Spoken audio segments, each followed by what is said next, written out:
whether to approve the agenda as distributed. Does anybody have any requested suggestions or changes or whatever? There being none, the agenda is approved as distributed. The minutes will reflect that so far, 3 members of the group are here. Counselor, or rather Commissioner Matthew Brown and Craig Shelty are not present at the meeting at the moment. That could change, at least as to Mr. Shelty. To July minutes, has everybody had adequate time to review them? Mm-hmm. Does anybody have any suggestions for change? No. Or correction? There being no suggestions for change or correction, the minutes will reflect that the minutes from the last meeting were approved unanimously. That takes us to the golf report. I just not too long ago heard from Paul. He's stuck in the clubhouse. We actually need a clubhouse attendant right now. Okay, So we sent him a link. He was hoping to maybe be able to join us remotely, but yeah, in the meantime, I could give a brief summary. It's well, about why staff. don't we move on at that point to something else on the agenda? Sure. Okay. Yep. Craig is not here to give a city council report. Do you have anything about what the city has done that might affect us in any way?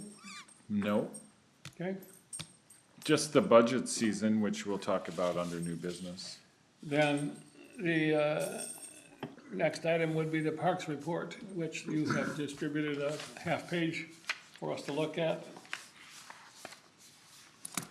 The generality of the report is that things are going okay, with July being not so good because of all the rain.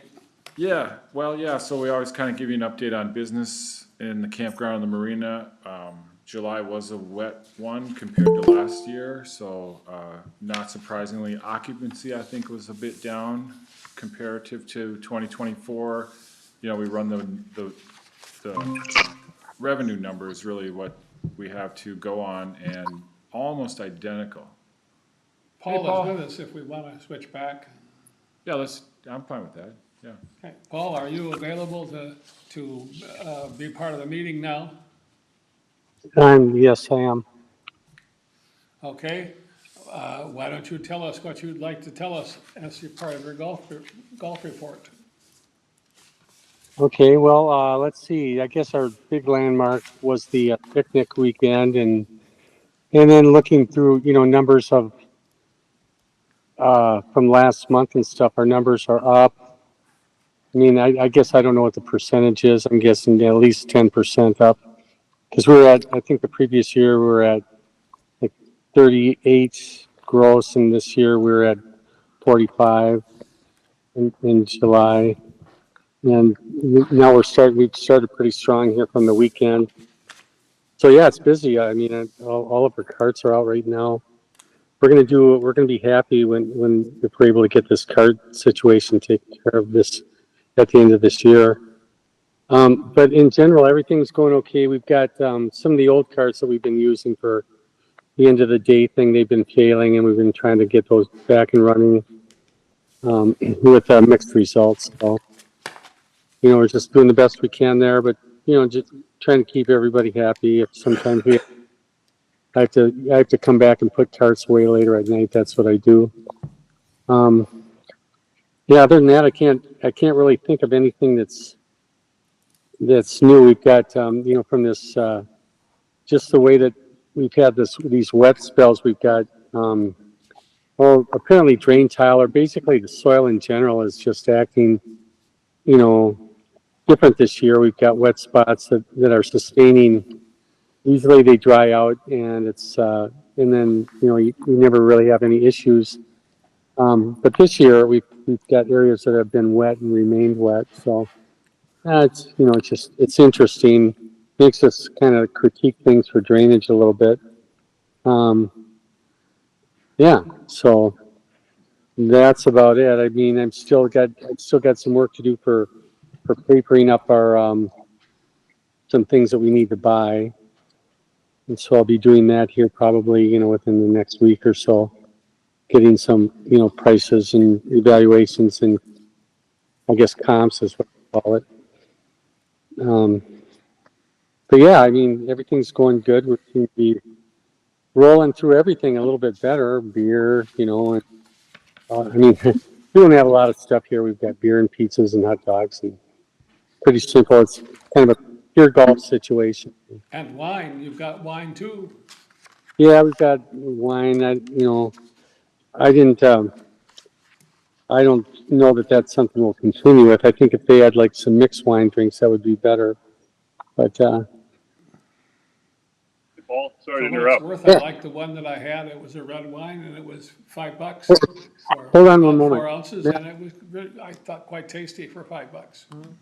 In that barrel, there's two tubes. Just go out and walk and stab them. It'll equate to a large bucket. You get both. It'll just take a minute. Okay.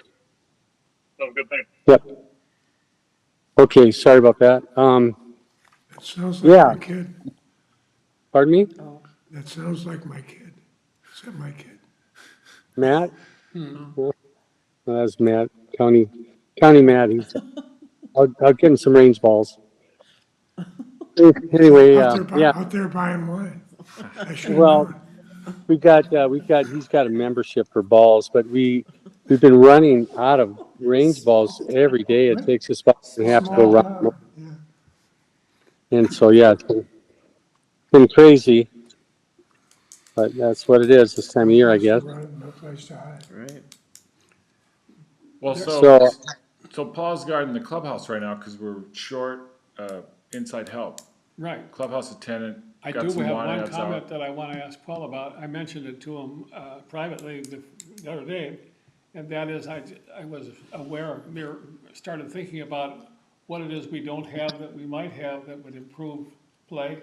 And the thing that came to me that involves relatively minimal capital cost and hardly any operating cost would be to put in a practice green for chipping and a practice sand area. And I wanted to simply put that on the list of things that might be done in the next couple of years.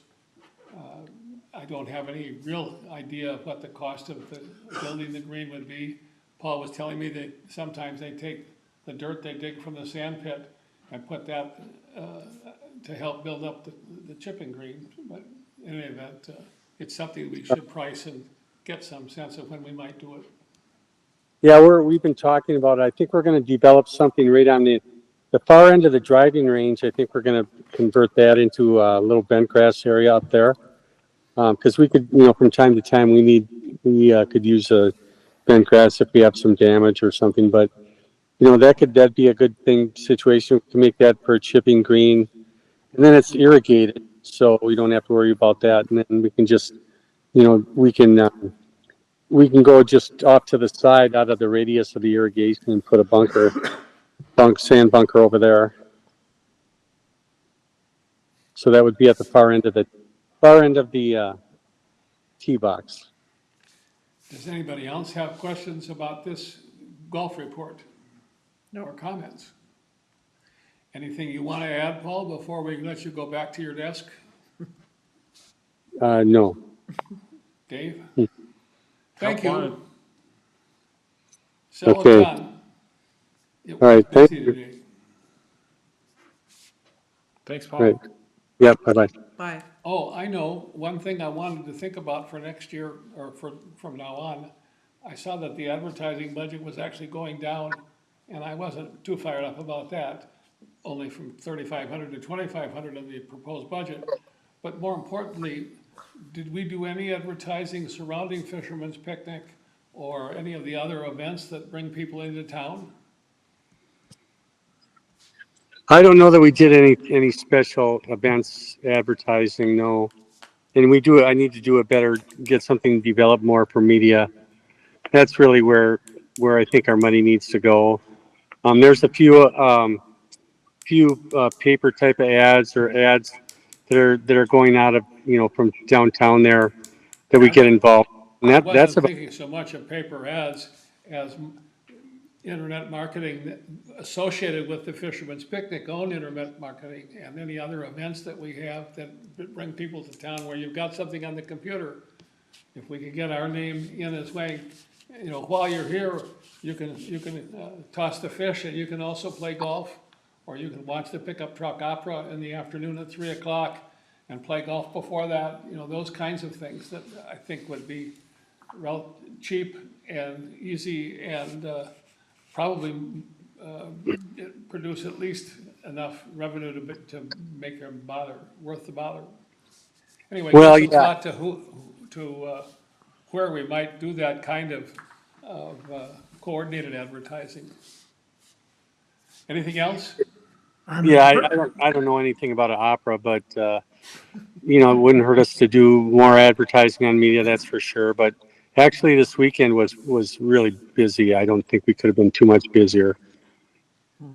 Well, and that's wonderful news, and I hope that continues. The pickup truck opera is coming this Saturday at 3 o'clock in the afternoon, and there's some information about that on Boreal and other places. And I suspect it would be useful to see if there's some way to say, bring your clubs. There are at least one of us in town that both likes opera and plays golf. Okay.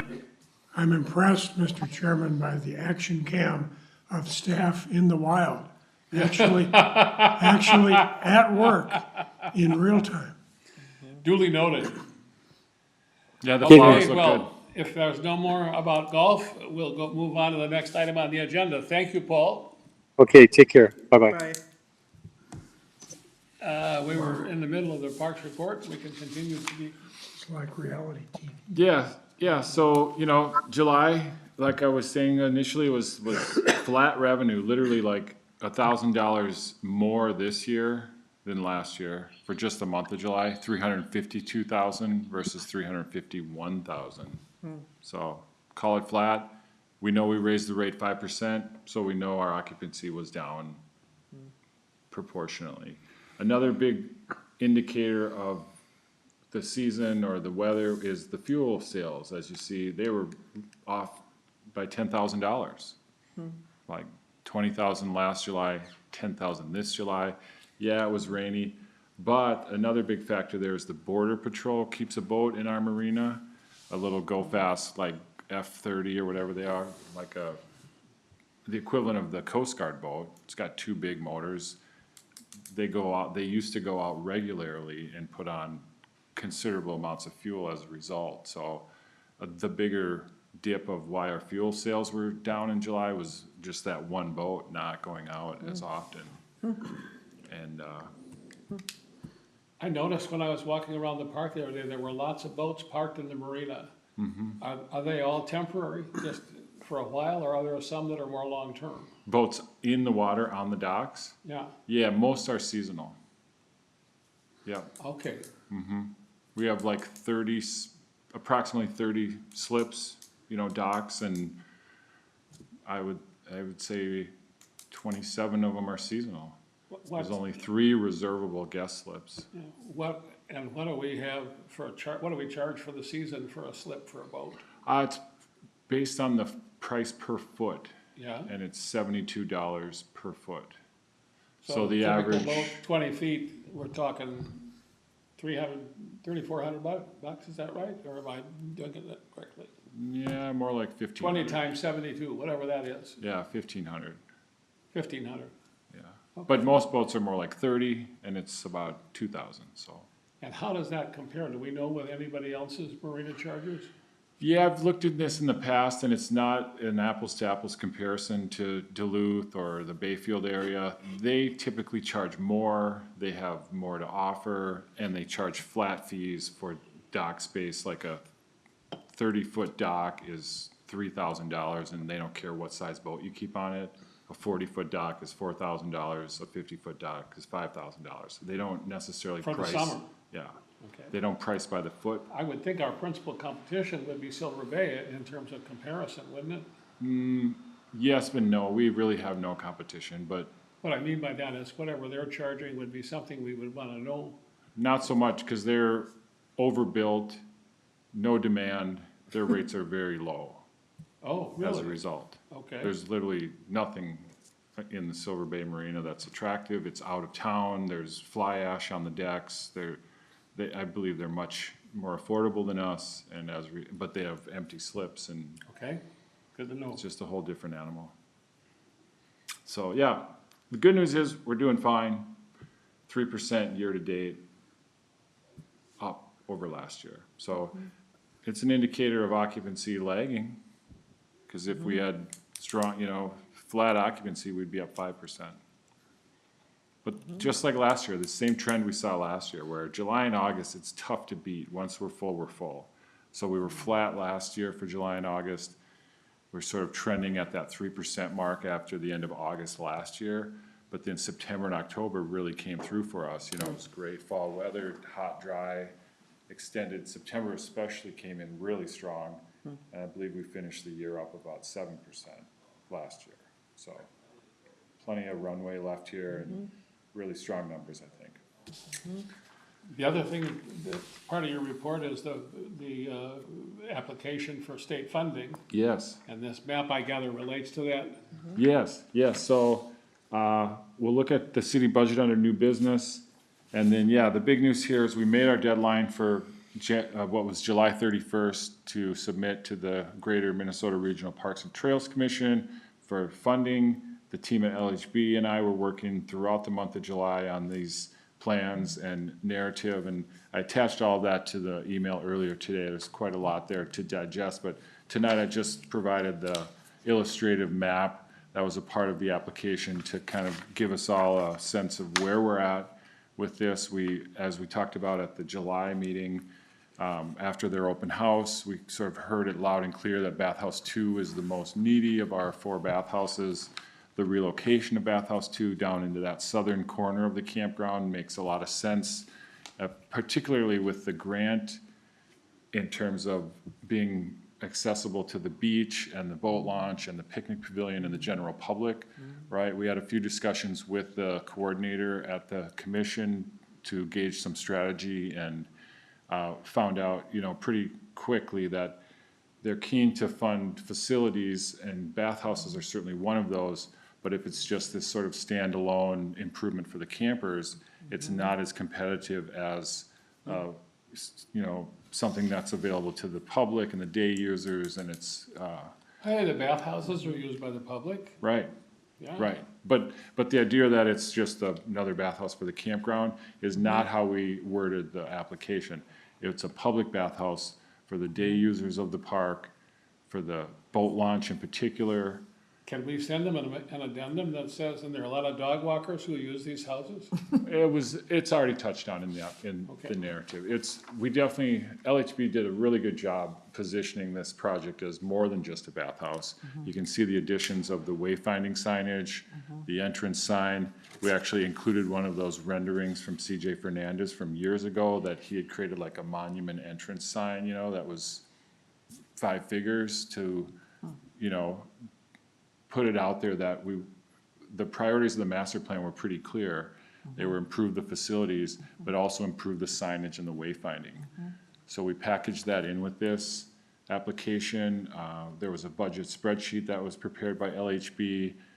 I was shocked, but shouldn't have been, that the price per square foot on the bathhouse build is like close to $1,000.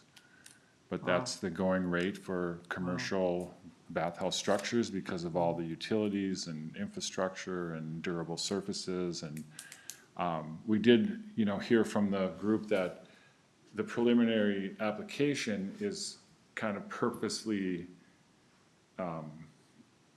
not a lot of details in the costs and the builds, like those come later. Like the concept is what needed to be in the application.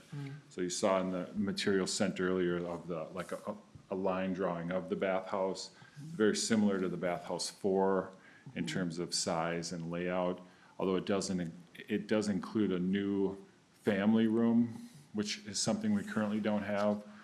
And that's got a lot of appeal as well for reaching the broadest group of users. Of course, it would be ADA accessible, which is a big thing they're looking for.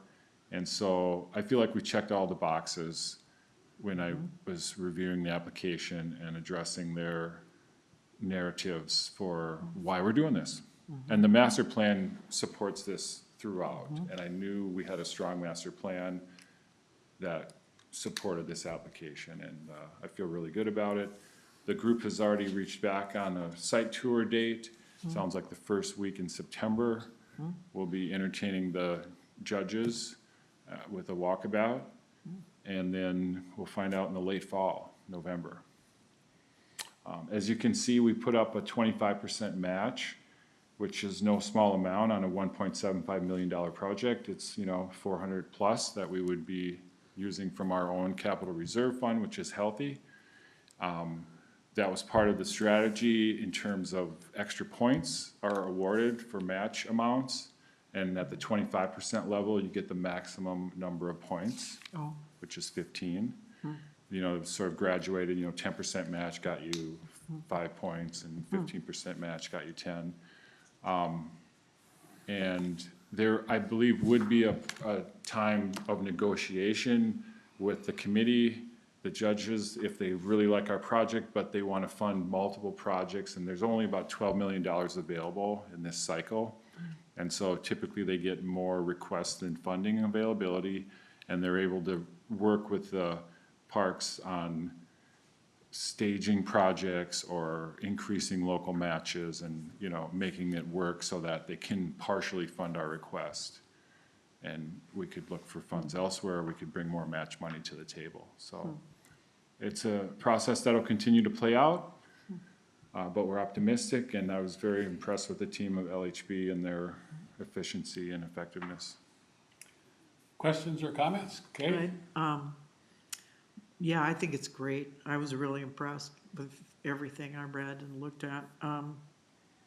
Just one question, and is, I was curious because I didn't see it anywhere in, the budget, the parks budget that we got, but paying LHB for their part of this process. Does that just come out of the city and not the parks? No, it would come from our capital Oh, like construction construction line. budget? Yeah, Okay, Yeah, okay. similar to the landing, to the overlook landing that was Yeah. constructed, and, you saw some big numbers in there, like $200,000-$300,000 over the 23, 22 period. Right, Those, that was, capital outlay buildings, that one? not so much, I think it's more under construction. It's, Yeah, 62,000 is in there for 25, yeah, yeah, yeah, okay.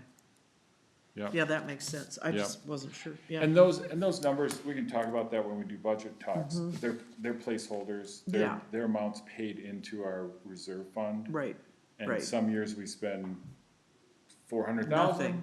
Some years we spend nothing. right, But yeah, yeah, it was about $30,000 for the LHB work over the last couple months. And that'll come out of our capital Yeah. reserve fund. And so then the last, any other questions on the grant? Does that leave us with any capital reserve? Oh, yes. So you still got some flexibility after this project Oh, yes. goes? Absolutely. But we have, $1 million in the, No, because we spent quite a bit on the landing. Right. So we're probably down to like 600,000. okay, so, But as you see on our budgets, we're scheduled to pay in another 167,000 right. annually. So we have 600 now, we're gonna spend 400 over the next year as part of this Maybe. project. And we'll be putting, you said 100 in for this year to start refilling. Yeah, between the three line items, it's approximately 167,000. Some of it's for equipment. The buildings and construction is kind of a gray. I mean, you can call it what you Right. wish. yeah. But it gives us that flexibility. Other questions or comments? I have one which I think is probably an obvious answer, but it says Phase 1, new bathhouse, demo existing bathhouse 2, construct new. I assume we're gonna leave existing bathhouse 2 working until we've built the other one. That's right. Okay, and the other thing is that where we're putting the new bathhouse, we'll lose a couple of spaces. I presume we'll replace them when we knock down number 2. That's right, Steve. Good eye. Bathhouse 2 in the new position would consume 4 campsites off that corner. Bathhouse 2, where it lays now and would be demolished, would create potentially 2, maybe 3, but very prime sites. So it would be a slight loss of, 2 sites versus 4, but the location and the view and the corner where Bathhouse 2 currently stands, those would be premium sites. They would return considerably more money. So it's not a big effect to the bottom line on the site count. The other thing is, on the gateway sign, we've talked before about having the sign mention the things in town that the city runs, the library, the municipal liquor store, the golf course, and the park. Is that still part of the discussion of that entry-level sign?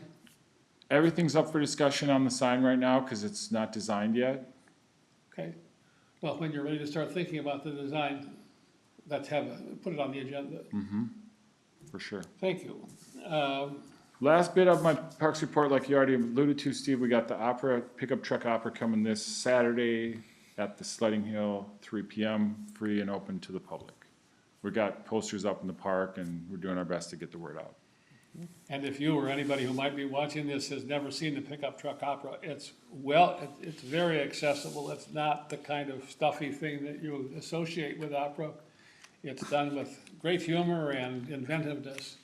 And they even translate, when they sing in French, they have a sign going across telling you what the message is. In case you don't know French. Okay, anything else on the Parks report before we go to the budget? Quick question. Yes, sir. Dave, do you want to give a brief summary of the electric outcome, just for the record? Oh, the Harbor Park upgrade Yeah. was accomplished in time, as if anyone sees the weekly newsletters, right? We kind of featured that a few weeks back when the team from Nordic Electric came into the park mid-July, executed the $35,000 power upgrade that we approved. We really did good work, went smooth, put the park back together as we insisted, not a lot of evidence of digging, thanks to like careful diggers and no hitting of fiber optic cables. And so the work itself went really well. It only lasted a week. And we were able to host the picnic on time, no interruptions to power. I think we did just fine. Like there was no calls to me personally or the park for power issues. Nordic, Dave Salary happened to be volunteering at the fish burger stand on, I believe, Saturday, and or possibly Friday. I didn't get the exact timing of it, but he was summoned to look into some GFIs that were breaking, like the smaller circuits, the 20 amp, because they're outdoors, they need to be GFI protected.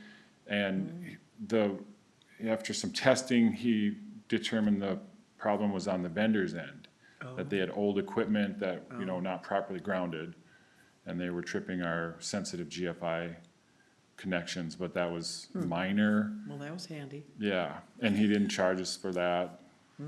But the major power upgrade, the 50 amp powers, all worked really well.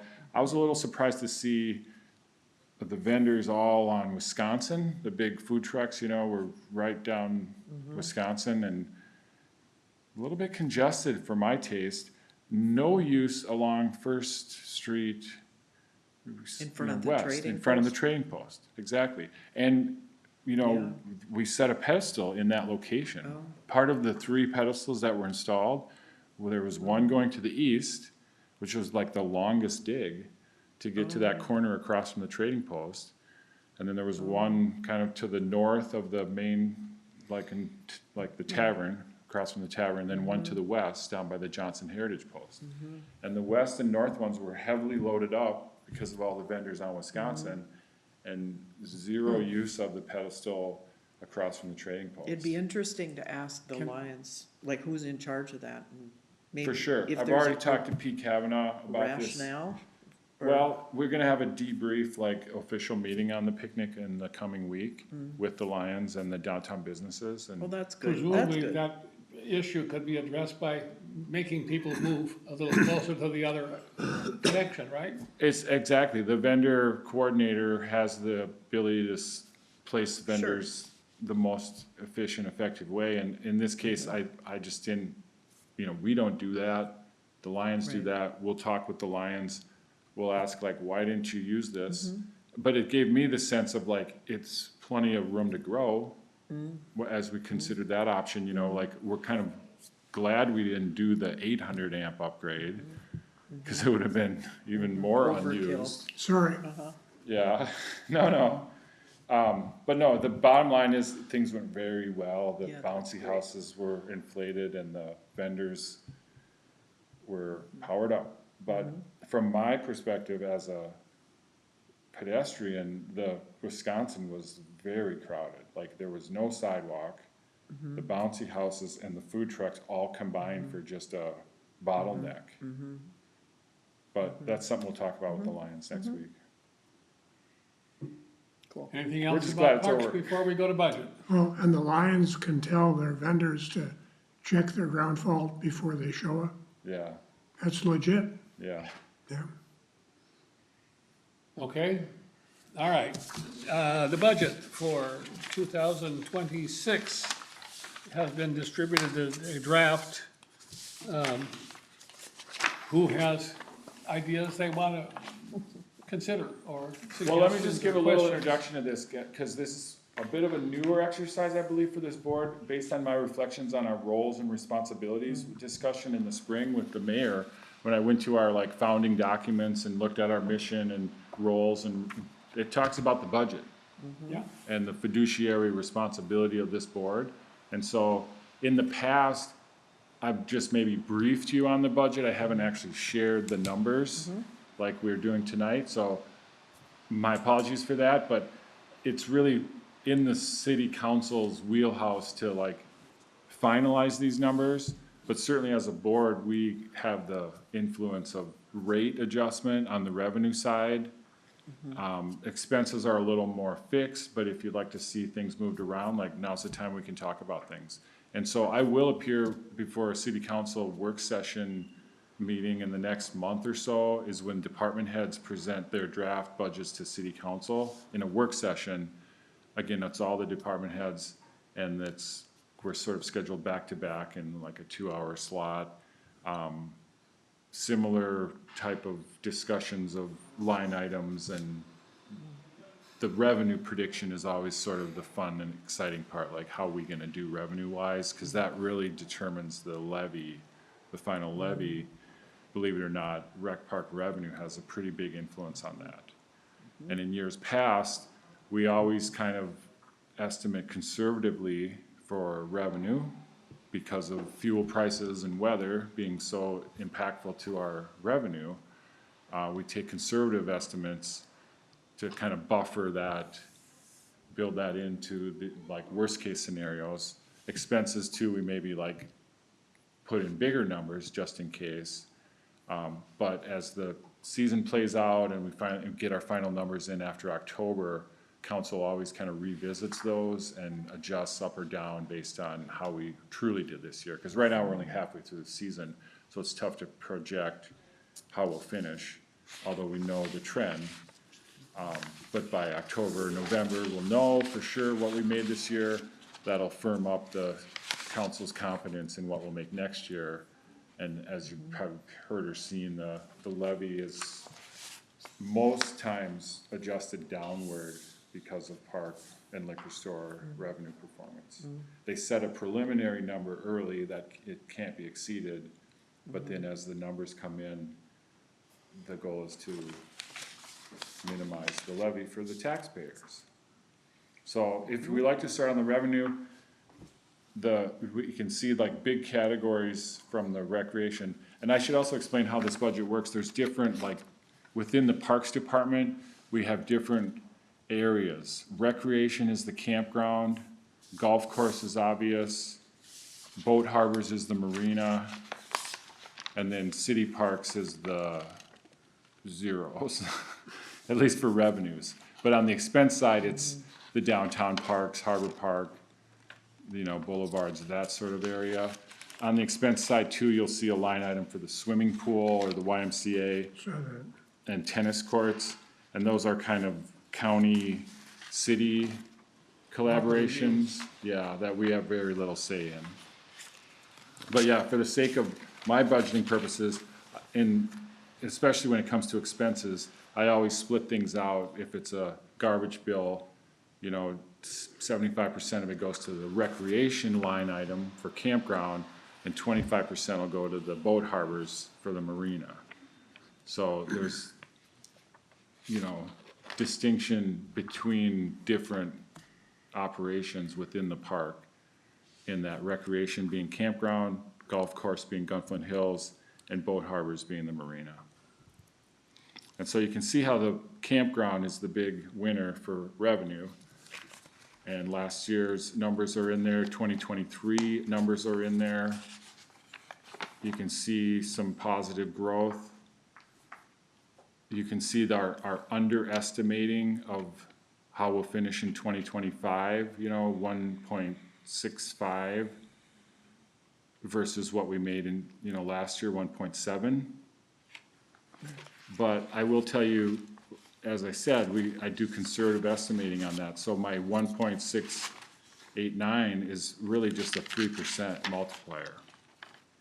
Right, on the bigger items of park space daily, weekly, the 1.116, I take a 3% increase on that to come up with 1.149. So a little bit of foreshadowing on rate adjustments for us. That's why we always sort of suggest those ranges of 0 to 5% to mirror my projections. So yeah, park space daily, weekly, where we make the bulk of our money, as we should, because approximately over 200 of our 300 sites are in that category. So the proportions here match like sites. Daily, weekly, it's the bulk of our sites, it's the bulk of our money. These other items like service taxable and non-taxable are reservation fees. Merchandise taxable is firewood. Merchandise non-taxable is clothing. Storage is kind of becoming less and less as the years go, because we offer like these 12-month packages where storage is included on seasonals. Because then the other bigger item is the park space rental monthly, approaching 500,000 last year. We were in at 408 this year. Those are our seasonal sites. That's where they leave them there all winter. And currently it's about 90 sites out of the 300, but keep in mind we're, due to last year's policy change on meeting that 20% threshold for funding, we're phasing out 30 or so of these seasonal sites to arrive at more of a 60 out of 300, 20% ratio. Which means our revenues will go up, Down for seasonals, up for weekly, nightly. but we Yeah, make more money on the Yes. short terms than we do on the seasonals, right? in theory. But to keep it a little cleaner, I didn't start to get into that right now, where this season, we've got 3 that are nightly, weekly, that were seasonal last year. And so that's gonna be significant, because each one of those seasonals returned approximately $4,000. So that $12,000 of monthly isn't gonna be there this year, but it would hopefully be $15,000 of nightly. And so, it's gonna have to take a while to kind of straighten out that transition. But again, the bottom line is usually what we're after, and the conservative 3% growth on last year's projection is just the start of this draft.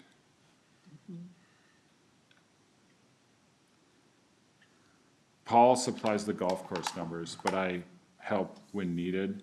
And in the golf course especially, it's much more flat, as you see, or there's not a lot of room to grow. We don't see those big, like, $100,000 differences in year to year. But we have seen success. I mean, before Paul was coming in with his program, revenue was more like 100,000.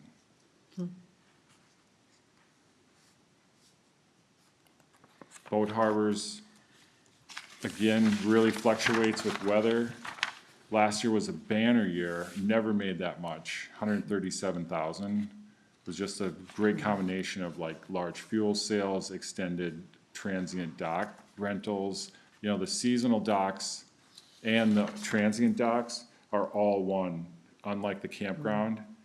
The first boat harbor line item, dock fees, 57, 58 next year, that's both transients and seasonals. We talked about transient dock spaces and how we have, Two real ones. we don't have space for a lot of people who wanna come here.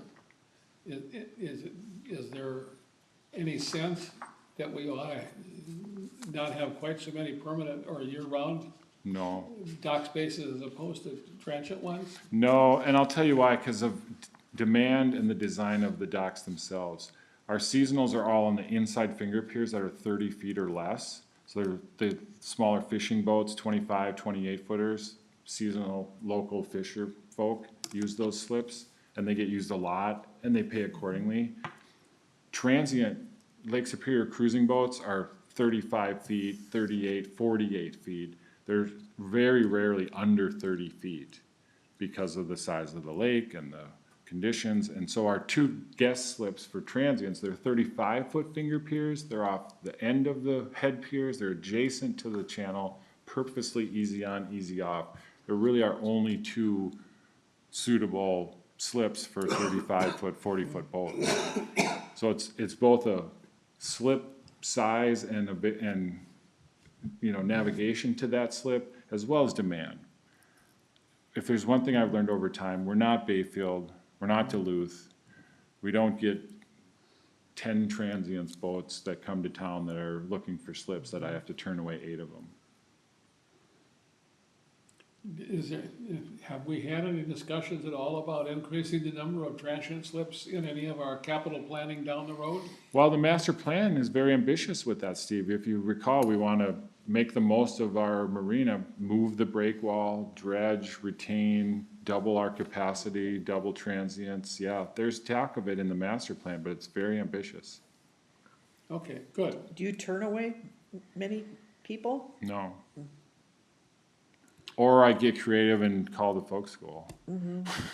If someone drops anchor in the harbor, do you charge for that?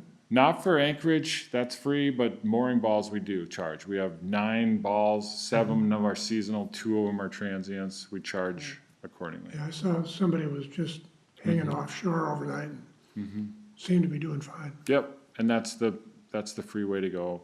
Yeah.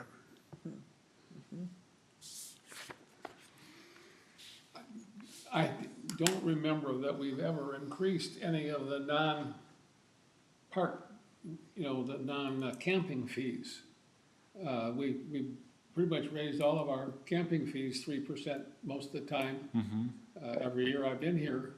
But I don't remember ever dealing with any of the charges for winter storage or mooring or any of those things. And it seems to me that we ought to think about, if we're going to be increasing the cost of the camping, for the most part, the people who own boats are in better shape financially than the people who camp, on the average.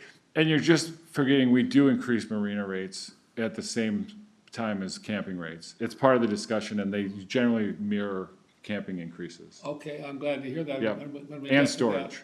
And it's not just marina rates, it also is things like storage and whatever else that. Absolutely.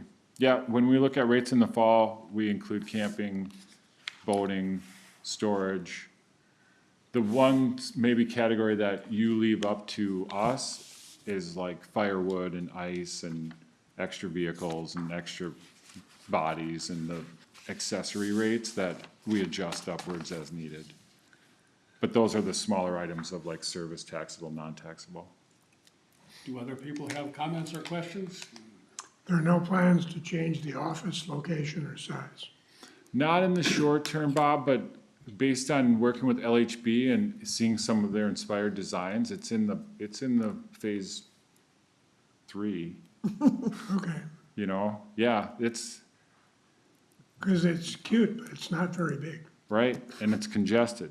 Yeah. I bet. And so at the open house, we heard that, we put out an option that showed a bathhouse or a rec hall office combine on the right side of the road, on the west side of the road, that is easy on, easy off, pull in. Even now, I'm in that pool parking lot like, yeah, this Before we is, get to that, has there been any thought Yeah. given to rearranging the space that we do have, to make it less congested and more efficient? There's basically the space that's, as you come in and off to the left is dead space. It's not being used for much of anything except for people to stand and wait in line.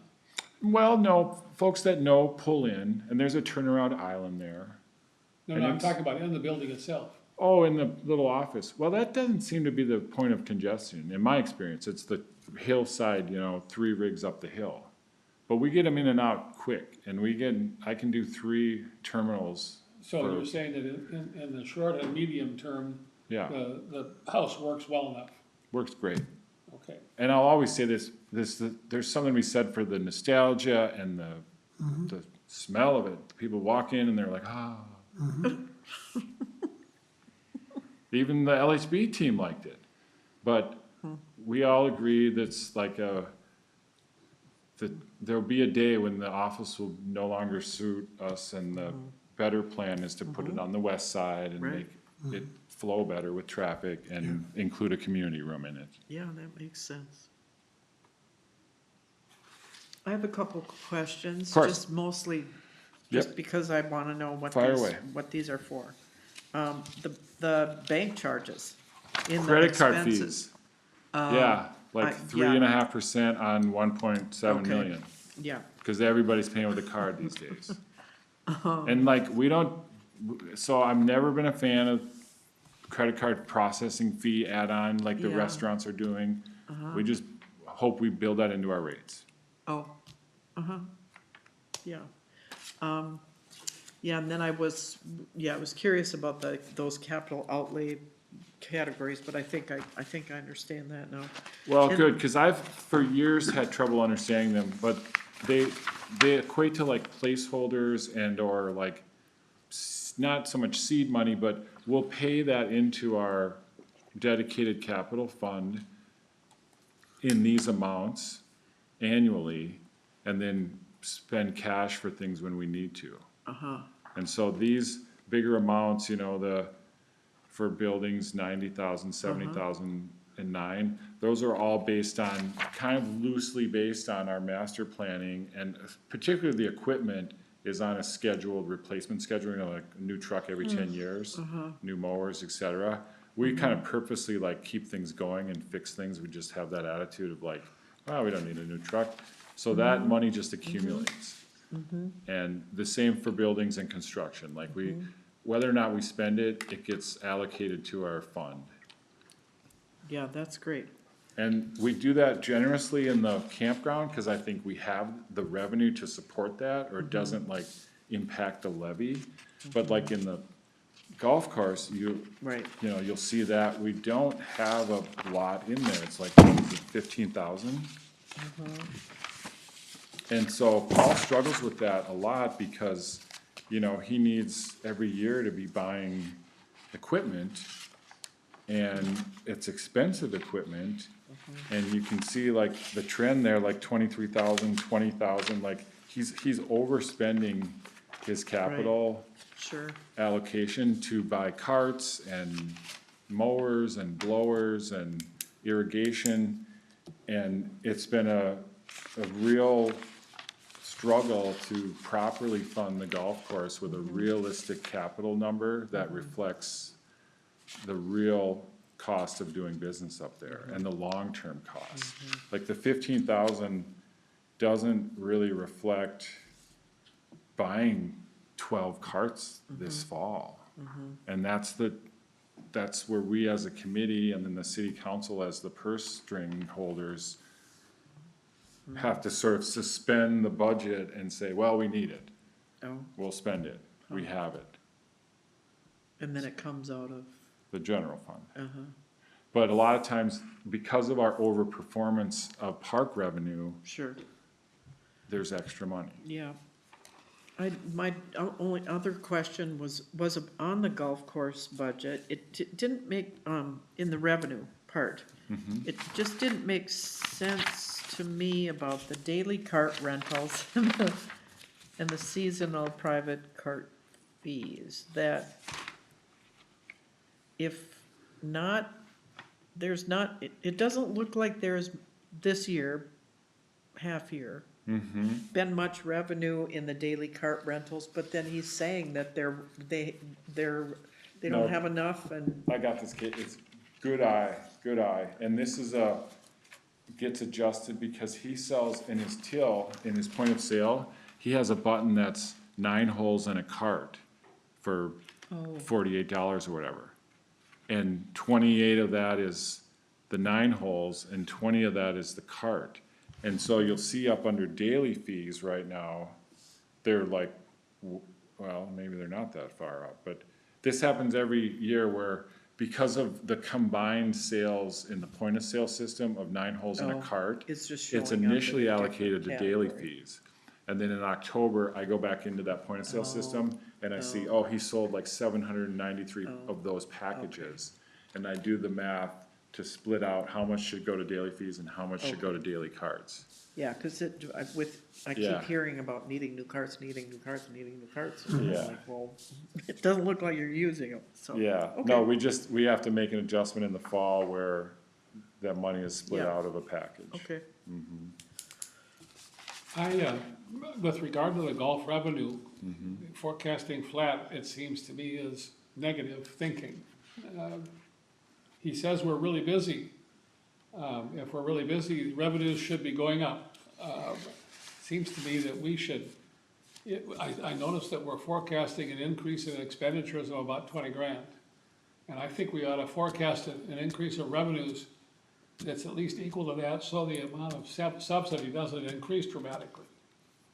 Point well And taken. The other thing is that if we forecast an increase in revenues, it focuses the staffs maybe more on generating that revenue on the margin. So I'm wondering if that isn't a sensible thing to do, to raise the revenue forecast 20 grand to match the increase in expenses, the bottom line. I hear you. I don't disagree with you. I would suggest that would be included in the rate increase discussion, and that we would be able to account for that, not through increased play. See, I'm 'Cause that's something you focused can't more on count on. increased play than on increased rates, because our rates, I think, are now competitive with other similar courses to ours around the Arrowhead. Or more. And so, my sense is that that we have maxed out to some extent on our charges for the 9-hole play. So the solution has to be other sources of revenue or increased numbers of people playing. We've still got plenty of time for people to show up and play. Most of the time, I can't remember ever having to wait more than 15 minutes to play, just walk it on. And if there's somebody on the first tee, those of us who know what we're doing, go up to the fourth tee and tee off, and then we play the first 3 holes last. So there's no problem with capacity in the course at this point. And I think our energy needs to be focused on generating more play wherever we can find it, by electronic advertising or whatever it is that we do, by mixing our stuff with other events, all those kinds of things. So give some thought in your budget to increasing the revenue demand, and see if that doesn't happen. Yeah, and like you see, the true, like, where we finish this year is likely, hopefully, gonna be over 165, which might give us even more confidence then to go bigger next year. Yeah. I don't have a specific recommendation, except the general notion that if we're gonna increase our expenses, we should try to find a source of revenue for it if we can, so that we don't have people complaining about the size of the subsidy. It's a good point.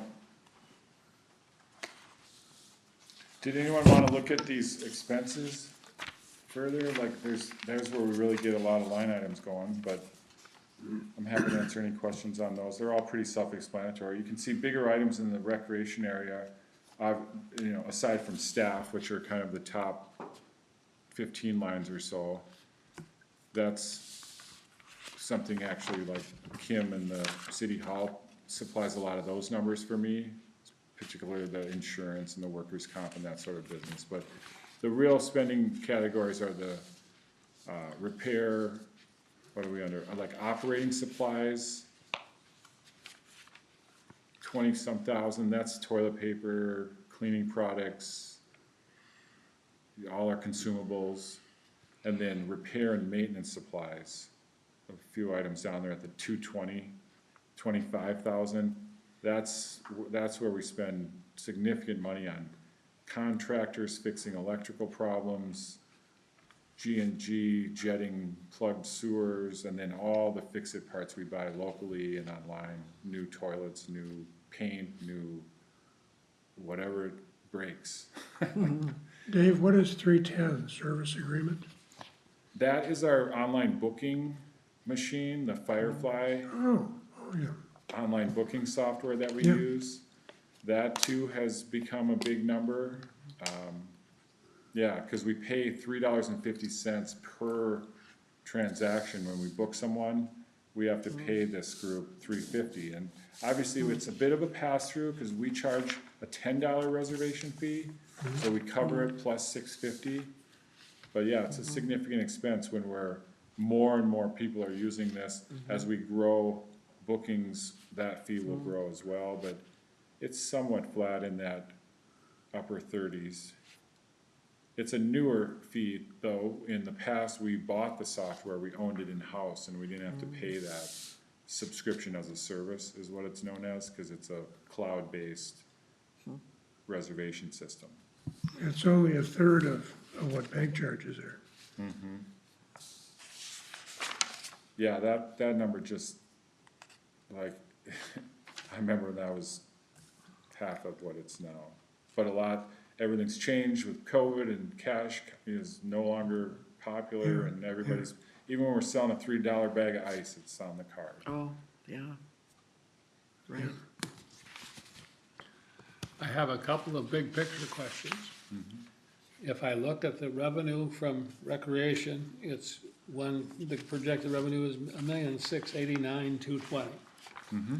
And the expenses projected for recreation, if I read it right, are 1,025, nine, is that nine? A million. A million. That's roughly, that's about $650,000 to the good. That's roughly similar to what it's been in years past. Exactly. You can see in 2024, the expenses were 1,018,000, and the revenue was, what, 1.7? 14, so 700,000 last year was our net. Okay, yeah. The other thing I note is that if you look at the bottom line of all these things, the total income is 1,968,730. The total expenditure is 1,553,820. That's a difference of, what, roughly 400 and some thousand dollars. Of that, 102 is the golf course's projected loss at this point. What would account for the difference between the 650 and the 4 something? The swimming pool payment to the county for 118,000. Okay, that answers my question. And the city parks minor loss of, I mean, that's like a $45,000 for, city park maintenance that we don't collect fees on. I have 2 other questions that affect the budget. Number 1, are you paid enough? You don't have to answer that question right this minute. But You should ask one us of the that. jobs of the board is to make sure that our staff has somebody arguing for it. That's number 1. Advocating, yes. My second question really is, compared to other city department heads, are you similarly compensated? Yeah, no, good, fair question, Steve. interesting timing on this as well, because as an organization, the city is involved with a pay equity project right now. Actually, the administrator and the department heads are working on revising job descriptions and rescoring points for a lot of the union positions in particular. The union and the contract is up for renegotiation this fall for all of our seasonal employees and non-department heads. They're in the union. Their wages are negotiated every other year or so. They're based off a very archaic point system from the 80s or 90s that, 73 points for a custodian and 83 points for a front desk. So the front desk makes a little more, and it's like, we've got some pay equity issues in some of the lower entry-level positions that we're working on as an organization to get some parity. But the department has there's a consultant helping us, and they did a income study of other similar sized cities and similar sized positions, and found to be quite fair. Like, all of our current pay scale for department heads is within 95-ish% of where it should be. Well, that's good. It was reassuring That to leaves know. 5% uncovered. Well, but there's where we're working towards, like, performance-based pay is on the table right now for department heads, whereas in the past, we've sort of gone with how the union goes. If the union gives 3%, department heads get 3%. And it sounds like that's about to change. We'll have a range. It'll still only be 0 to 5, but based on your performance, your pay will be affected. And then the best joke of them all when I come down here and ask for more money is the assumption that I'm not doing this for the money. We fully understand that. But I feel, I mean, like I say, I would make it's one interesting that you asked all that, because we're, as a group, the mayor and the personnel committee are hard at work on making sure everybody's paid fairly and I properly. want to note one point, and that is that you might use in your discussions with whoever it is, that, I guess the council and the city administrator make the decision. And that is, we're one of the few profit-making enterprises that the city runs, right? The liquor store and us, that's Right. it. Right? If you continue to make profits for the city, that ought to be a part of your compensation thought, right? Bonus, right? That's, I always ask for it, Steve. I Lean don't in. wanna be kissing too much here, but No, I appreciate it. it does seem to me we have some role in advocating for the staff, not only you, but, the union people as well. No, I appreciate it. I like how whenever you're speaking about how things are going at the park, or your report, or you're on the radio, whatever, you're always giving the staff credit. And I just think that comes right back at you, like if you've got a happy staff, and that speaks a lot about their leadership, so, Well, thank you, Kay. yeah. Yeah, a lot of that comes from maybe my passion for sports and teamwork, and sort of a model of, coaches and quarterbacks and those kind of high-profile positions are only as good as their linebackers and water boys and, defensive. And so it really plays out to my whole team that as an effective leader, I need to, like, recognize them and appreciate them. Speaking of your passion for sports, I think it's time that you scheduled a round of golf with me and Matt at least, okay, if you wanna Stay on play it. in September. My boy's playing up there almost every day now, so Yeah, I'll have to get up there. That's cool. Yeah, the youth and the golf is a big growth market right now, because of North great. Point That's great. and their scholarship programs where they're subsidizing memberships, already reported, they've got, I think, close to 40 kids on the Monday night program. Not all of them play at once, but it's really refreshing to see those youngsters coming up in the golf ranks and really enjoying the game and being challenged by it and sticking with it, so. That's definitely been a goal of ours, is to get Yeah. kids up there, and it's been working. Great. for those of you who know about the golf course, the 7th hole, the dogleg left, to the tall trees between you and the hole, And my baby son today hit his drive from the tee over the trees to about 20 yards to the right of the green. It was very impressive. The second time he hit it into the trees. That's the fun of the game. Well, again, thank you for your attention to the budget. It's a draft. You're welcome to continue to comb through it. Stop by, send me an email, give me a call if something strikes your fancy. I will talk to Paul about the revenues and that idea of like increasing to reflect increased cost as well as that. And we've said this all along, like to set the bar higher, to, you know, encourage, we go after some of these And if it's gonna take initiatives. another $1,000 of advertising money to get in more places on the internet, by all means, I hope you'll do that. Yeah, it's just, you know, for Paul especially, he's a groundskeeper, he's an agrarian, he grows great grass, he sells the product all day. We're very happy with the grass. Yeah, but I would say in this, for him, is not a detraction, but he's But not a you love that. marketeer. Yeah, I don't mind marketing so much, so I need to help him more with that. That'd be great. Do How we have any far- other business to come before us? The How old far, business? how far short of breaking even is the golf course? Like 50,000, 60,000. I mean, you can see the projected 100 doesn't usually end that badly. Like, let's just look at 2024 numbers, right? Because they made like 160, and I think they only spent, gotta get to that page. 227, so 57,000, 60,000. It's in that 50 to 60 range. Is that ever gonna narrow, you think? It has in Paul's leadership.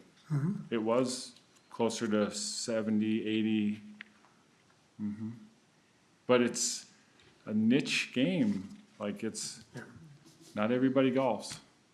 And when you're at the end of the road especially, we'll see. I mean, a lot, you know, Superior Nationals, I believe, got some real interested party in the sale. Nothing official, but like a second showing. But depending on what, you know, how things go down there, I think has a big impact for us. And that would be positive, right? Not necessarily, like if they get better and Cheaper. cheaper, which is unlikely. Right. So, Yeah. right, most Yeah. signs would indicate Right. positive. I think more people playing Superior National is good for us. I think so, too. Without any qualification. You know, how much is good for us depends on a lot of things, but Yes. if there are more people coming up to the shore to play golf, It's there's more people gonna come here only and try 20, us it's to. only 20 miles. Yep.